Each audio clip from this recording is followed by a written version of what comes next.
Bismillahirrahmanirrahim. Di sini kita akan membahas sedikit mengenai daur sulfur, yang mana daur sulfur ini disebut juga dengan daur belerang.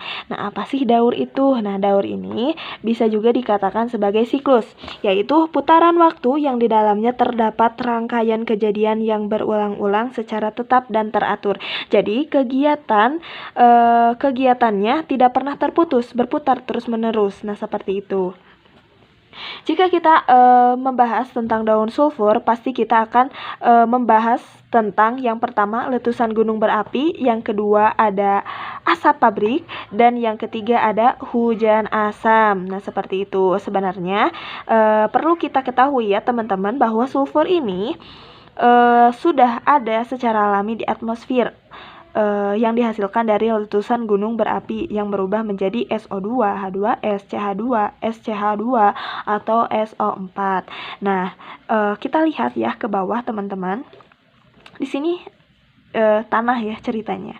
Ada bakteri yang melakukan aksi berupa kegiatan anaerob yang berubah menjadi sumber sulfur yang berubah menjadi ini, teman-teman ya. Nah, terus selain dari sini, sulfur ini dapat dihasilkan dari kegiatan atau beberapa aktivitas manusia yang salah satunya dari asap pabrik yang mengandung ini SO4, SO2O, H2S, CH2, SCH2 ini turun menjadi hujan asap. Kenapa bisa, Cina? Kenapa bisa ini menghasilkan hujan asam? Nah, perlu teman-teman ketahui ya, bahwa SO4 atau sulfat bertemu dengan H2O, air yang menghasilkan H2SO4, yang di dalam kimia ini H2SO4 ini tergolong asam yang paling kuat, sehingga disebut dengan hujan asap. Jika ini turun,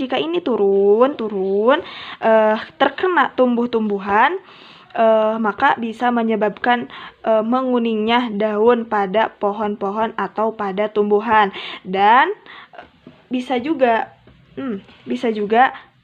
hujan asam ini menyebabkan besi berkarat. Nah, seperti itu. Nah, kita lihat ini di sini ada tumbuh-tumbuhan dan juga hewan. Jika hujan asam ini turun, maka otomatis tumbuh-tumbuhan ini akan mengalami pembusukan, sehingga hewan-hewan yang ada di sekitarnya juga akan mengalami pembusukan. Karena apa? Karena hewan-hewan yang ada di sekitarnya tidak mendapatkan makanan, sumber makanannya itu tanaman. Nah, sehingga hewan dan juga tumbuhan mengalami pembusukan yang disebut dengan dekomposisi. Nah, pembusukan ini dipengaruhi atau diuraikan oleh bakteri, yang mana bakteri ini akan melakukan aksi berupa kegiatan anaerob yang berubah menjadi sumber sulfur. Nah, begitu. Selanjutnya, jika ini turun, hujan asam ini turun, terus berubah menjadi SO4 dan melakukan aksi berupa kegiatan aerob, maka ini bisa langsung dijadikan sebagai bahan bakar sulfur. Nah, seperti itu. Mungkin untuk pembahasan mengenai daun sulfur ini dicukupkan sekian. Assalamualaikum.